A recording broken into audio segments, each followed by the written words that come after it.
Well, Leon, here we are again at the NATA convention in beautiful downtown Dallas, Texas. So what do you think, Leon? What do I think? I'm thinking, what the hell are we doing here? I thought we retired this act by popular demand. And you are retiring. Bush left like me, and most everyone else here, has to work. But you?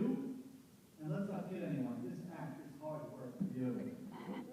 Leon, we're here because our colleagues and long-term dear friends are being honored.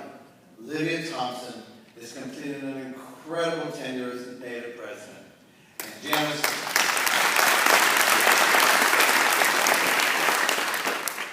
And Janice Roseblood is the new incoming president. And I thought it would be important that we be here to celebrate these milestones with them. I knew they and the members of NATA would want us to be here to add to these festivities. Seriously? I heard you have to beg people to let us appear. And they've only given us 3 minutes. That's true, Leon. But you didn't need to share that. And we have 2 minutes, and the clock is ticking. I can't work under that kind of pressure. It's hard enough trying to figure out what you're going to say. You never read what's on the damn page. I don't know where you come up with the stuff you say. I like improv. Really? Okay, take it away, Mr. Improv. Okay, I'll read it. And I'll try carefully. That's my partner. So as I was saying, Leon, it's really a thrill and an honor to be here as we see the NATA torch pass from Livia to Janice. These are truly 2 unique women. That is true, Jeff. I believe that Livia is the first attorney to be president of NATA, which once again shows what an open and accepting organization is. You know, sharks are not kosher. That is correct, Leon, but barracudas are. However, let me remind you that this is not an ASA meeting, it's NATA. You don't have to worry about kashrut. And Livia is neither a shark nor a barracuda. She's more like, I don't know, a majestic goldfish swimming in a pond.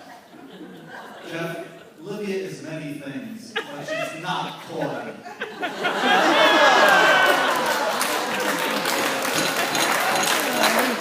That, perhaps, is the worst joke you've ever written. Has it really come to this, Leon? Ladies and gentlemen, Mr. Improv! Okay, I'm going to wing it. So there was a rabbi and a pastor and a priest on a golf course. And they're talking about what they do with the offerings that are given them, whether it's during the weekly service or during the high holidays. So the priest says, well, I know what my God would want. I don't get a salary, so I give half of the money to the parish, and I take half of the money for myself. Well, the pastor says, you know, I have it pretty easy too, because I get a salary, and I give all of the money that we have for mission work.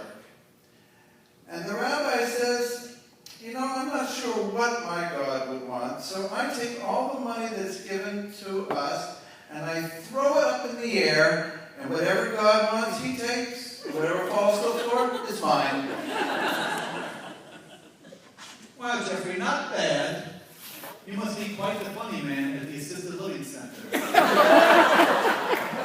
Probably made a lot of residents happy that they were wearing their dependents when listening to your For the record, Leon, I'm a volunteer at the assisted living center. I don't live there. I know that, but I heard that they check your ID every time you try to leave. They have a concern about residents leaving without permission. Why do they continue to stop and question you? I don't know. I think it's a formality. But can we move on? I was just saying what a thrill it is for me to be here. Jeffrey, you live in Pittsburgh. It's a thrill for you to be anywhere. You were thrilled to be in Detroit.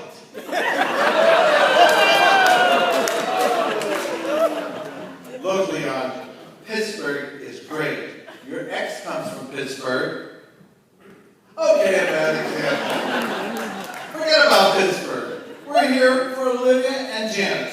You know Leon, Libya's done some amazing things as NATO president. Tell me about them, Jeff. Ever since I went to work for the conservative movement, I don't hear much about that. I'm still trying to figure out why it's okay to use microphones, lights, and air conditioning on Shabbat. But we have to cover up the electric eye when the automatic flushes in the bathroom.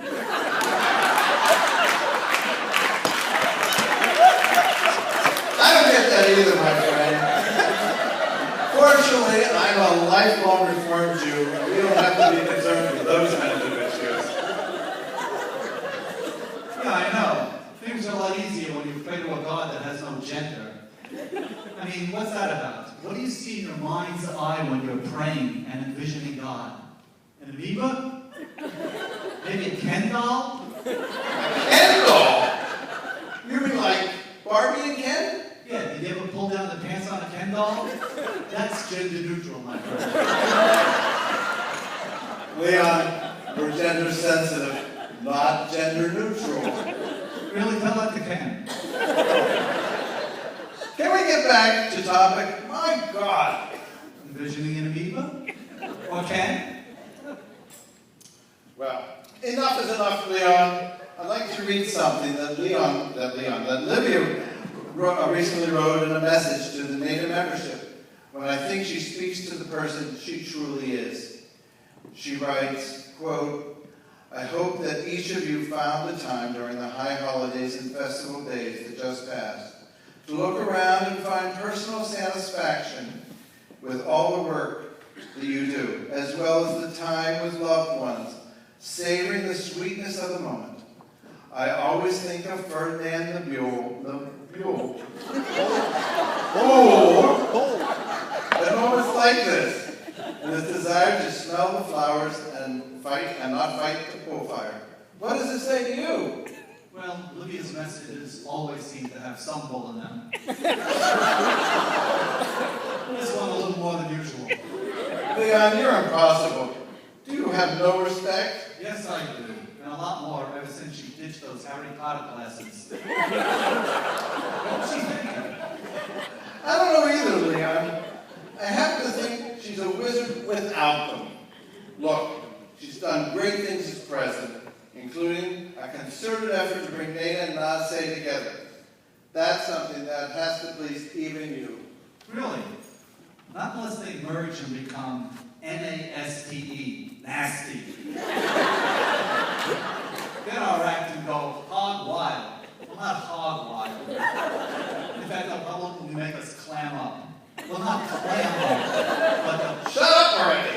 We're off topic again, and we're really running out of time. It would be nice to speak a little about NATO's incoming president, our colleague, and one of my dearest friends, Janice Rosenblatt. And like Livia, a bright, personable, articulate, and accomplished woman with great leadership skills, but without those Harry Potter classes. And most likely the only NATO member, let alone president, to have a pet elephant. Many of you probably don't know that an elephant in the Washington National Zoo was under Janice's care for several years. She spent a lot of time shoveling a lot of crap. And fortunately for her, she had a day job that prepared her very well for that responsibility. You say that jokingly, Leon, like most of everything else you say. It's supposed to be a comedy act, Jeffrey. If they wanted to hear a lot of boring talk, we could read the minutes of the plenary session. Okay. It does remind me of the work that I used to do and how much I missed it. You know, retirement hasn't been easy on me. Really? So get a job in a barn or a zoo. You want to shovel crap? I'm sure there are lots of openings for those kinds of jobs. Maybe there are some farm animals interested in getting an FTA. You know, maybe you're right, Leon. I'm out here talking to one jackass who never quite completed his FTA.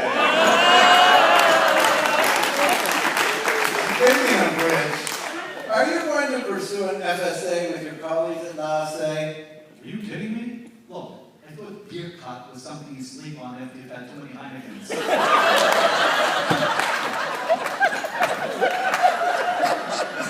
I'm not ready or interested and honestly not not capable of learning all the rules that come with that degree of observance. And forgive my insolence, but too often the logic escapes me. What logic? Exactly my point. You can't rip paper on Shabbat, and that includes toilet paper? Did God really say that? Maybe Ken did. It didn't look like he needed toilet paper. Well, it's not one of the Ten Commandments, if that's what you mean. But it's probably a rabbinic interpretation or an extrapolation of some important biblical law. You know, a lot of our observances are strictly followed, have evolved that way. Evolved? Maybe devolved. We will not perform interfaith marriages, but we welcome the interfaith couple. Celebrate the joy of Shabbat, but no musical instruments or dancing. I'm just not getting it. Well, Leon, it seems to me that you should return to Reform Judaism. You can play an instrument and dance on Shabbat, and you can tear all the toilet paper you want. Well, think about it, Jeff. Let me know when God has a specific gender. You know, I'm not sure how we managed to do this, but each time I start to talk about why we're here to pay tribute to Livia and Janice, we somehow get off target. Why is that? Why is that? Maybe because we have nothing funny to say about them. Not that anything else we said was very funny tonight, based upon the audience reaction. You are so right. This act sucks. Thank you. It's not exactly what I was going for. I meant that there's nothing funny about Olivia and Janice. They just happen to be two women who are dedicated to their jobs and their profession, well-grounded and without those quirks that make the good jokes and humiliation. I know what you mean, except for those Harry Potter glasses, there's not much to work with. I was so hoping that you would become the president. That was such a loss and so disappointing. Well, thank you, Leon. You know, that's probably the nicest thing you've ever said to me. Really? I was just thinking of all the jokes I could have written. 3 minutes, I could have done a telethon. You're too kind, Leon. So, shall we end with a duet? Isn't that how we close? Let's do it. We're going to sing a song, Wonderful World, and we hope that you will hum along. Because you don't know these lyrics. Don't know much about holidays, all the rhyme that fill in lays. What is kosher and what is not? Just no tourist is what I've got. But if you had your FTA, all your troubles would go far away. What a wonderful world this would be. I'm so glad you're here tonight. With my best friends, it feels so right. Thank you, Livia, you were great. Lots of reason to celebrate. You were right about that one thing, when you said that you couldn't sing. What a wonderful world this would be. Now we're just here as cheap entertainment. Love to play the fools, but what really drew us to fly here to Dallas is to shout that Janice rules. Thank you, made our futures bright, even though you booked us tonight. Having been there, we know your goals, building friendship that touch the soul. Wishing that you keep growing strong. May your life be happy and long. What a wonderful world this would be.